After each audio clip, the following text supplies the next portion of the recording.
Hi everyone, আজকে আমরা যাচ্ছি কলকাতা। এইটা হচ্ছে এখন বাজে বৈকাল 4:16। আমরা কলকাতায় করার সময় যাই, দেখা যাচ্ছে কলকাতা। এই হচ্ছে আমাদের বইটা দেখে, আর এটা হচ্ছে আমাদের আটপুরে। এখন আমরা এটা হচ্ছে আমাদের গ্রামের পরিবেশ। দেখুন আজকের মৌসুমটা কেমন।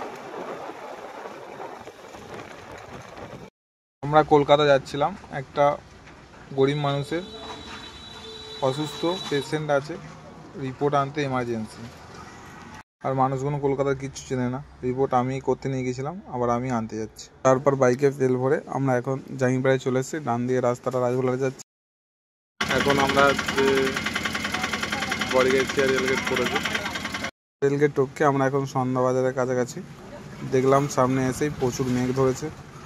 রুম জুড়ে প্রবেশ না করতে করতেই ঝোড়ো হাওয়ার বৃষ্টি চলে এলো। এখন আমরা দাঁড়িয়ে আছি, কারণ জল পড়ছে, দেখতে পাচ্ছি জল পড়ছে। এখন আছি মাকড়দায়। তারপর দেরি না করে আমরা অঙ্কুরহাটি সিগন্যাল থেকে আমাদের 16 নম্বর জাতীয় সড়কে উঠে পড়লাম কলকাতার উদ্দেশ্যে, কারণ আমাদের আবার রিপোর্টটা নিয়ে বাড়ি ফিরতে হবে। তারপর দেখতে দেখতে চলে এলাম আমরা সাঁতরাগাছির কাছাকাছি। অনেকটাই এরপর জাম পেয়েছিলাম। এটা হচ্ছে জামটা, দেখতেই পাচ্ছেন। সাঁতরাগাছি নোএনটি সামনেটা প্রচুর পরিমাণে জাম। বাইকে বলে জাম কাটিয়ে যেতে পারছিলাম। দেখতে দেখতে আবার সাঁতরাগাছি ফ্লাইওভার।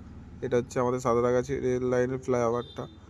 দেখতেই পাচ্ছেন কী পরিমাণে জাম। তারপর ক্যারি রোডের সিগন্যালটা ক্রস করার পরই আমরা এখন সেকেন্ড ব্রিজের উদ্দেশ্যে। এটা হচ্ছে সেকেন্ড ব্রিজ টোল।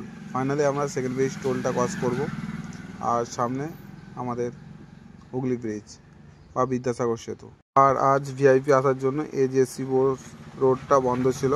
আমরা এসপ্ল্যানেড দিকে রাস্তাটা নিয়েছিলাম।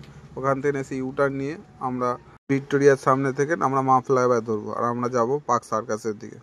তারপর আমরা মা ফ্লাইওভারে উঠে পড়েছিলাম। মা ফ্লাইওভারেও কিছুটা পরিমাণে জাম পেয়েছিলাম।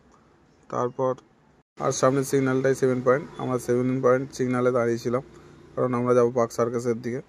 এখানটাই খুব বড় সিগন্যাল। আমরা এখন কলকাতায় চলে এসেছি পার্ক সার্কাসের কাছে। আমরা এসেছিলাম, এই যে হচ্ছে আমাদের গাড়ি।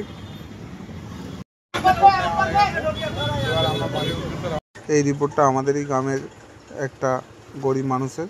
ওনারা কলকাতায় কিছু জানেন না, তার জন্য রিপোর্টটা আনতে এসেছি। কারণ আজকে যে রিপোর্টটা আমরা আনতে এসেছি, আমাদের একটা দাদু হয়, তো ওনারই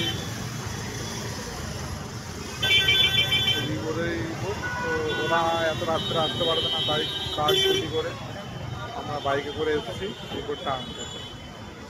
সব কিছু পয়সা দিয়ে সব কিছু হয় না, কিছু জিনিস ভালোবাসা দিয়ে হয়।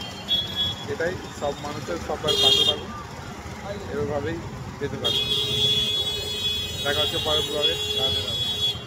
এখন 7টা বাজে। এখান থেকে এবার আমরা বাড়ি যাব। ভিজে চান করে গিয়েছিলাম, আর পেশেন্টের হালত খুব খারাপ ছিল, তাই ঝড় জল না মেনে আমরা বাইক নিয়ে বেরিয়ে পড়েছিলাম রিপোর্টটা আনতে। বন্ধুরা, আপনাদের কাছে একটাই রিকোয়েস্ট, সময় পেলে মানুষের উপকার একটু করো।